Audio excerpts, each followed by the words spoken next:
I was a reporter for New York Newsday, a stringer for New York Newsday, supplying them with stories a lot about the inner city and the streets and about police. And I wrote a book called The Ville, which was about the life of one cop and one kid in the toughest square mile in the country, Brownsville in Brooklyn, in the 73rd Precinct. And they supplied me with a cover for the book, and I took a look at the cover and I didn't like it. It looked like defeat to me. It was a woman holding a kid next to a bunch of blasted buildings. So I got a bodyguard and a photographer, and I went out on the streets and I saw a group of young men standing underneath a flagpole, and I asked them if we could take their picture, and they said no. As a matter of fact, you better back up on out of here before somebody gets hurt. And as we backed up, my guy had his hand on his gun. The car backfired in the street, and they all turned to the sound thinking it was a gunshot. At that moment, the photographer, who I had just got back from Kosovo, dropped to one knee, bam, and knocked out the picture that was on the cover of the book of these young men in profile looking down the street. When the police saw the book, they said, we want him, and we want him for murder. We want him for the Amboy homicide. They used the book as a wanted poster, and MTV had it. Book has neighborhood covered. Investigative reporter tracks down murderer. They caught him. He went to jail. He beat the murder case, but he did 10 years for aggravated weapons possession. And when he got out, he came looking for me.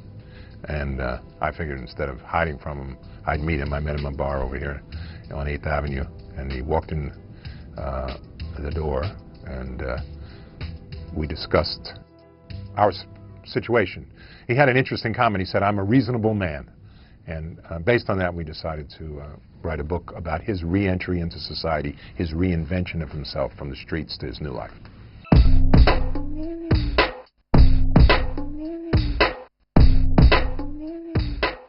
What Kevin is an African-American former street thug, prison gang leader, one of the original members of the Bloods in Rikers Island.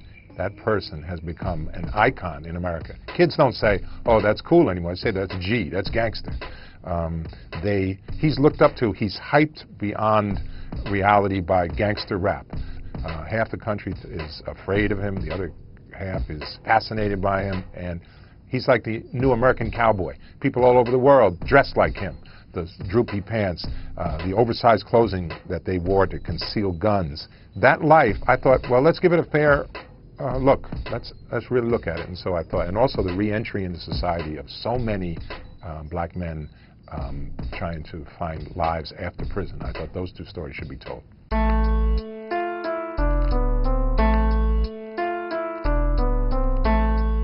When Kevin spoke to me, he said he was not coming back to New York after his release when I met him, that in fact he had moved into a town where he had done most of his time, Elmira, New York. Elmira prison is there. And he wanted to move to the very street that he could see outside the window, a peaceful street that was so unlike where he had come from.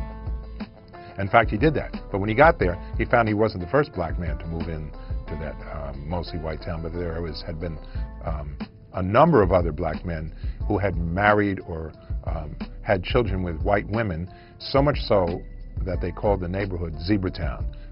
Black men, white women, and their mixed-race children. And so that was the name of the book.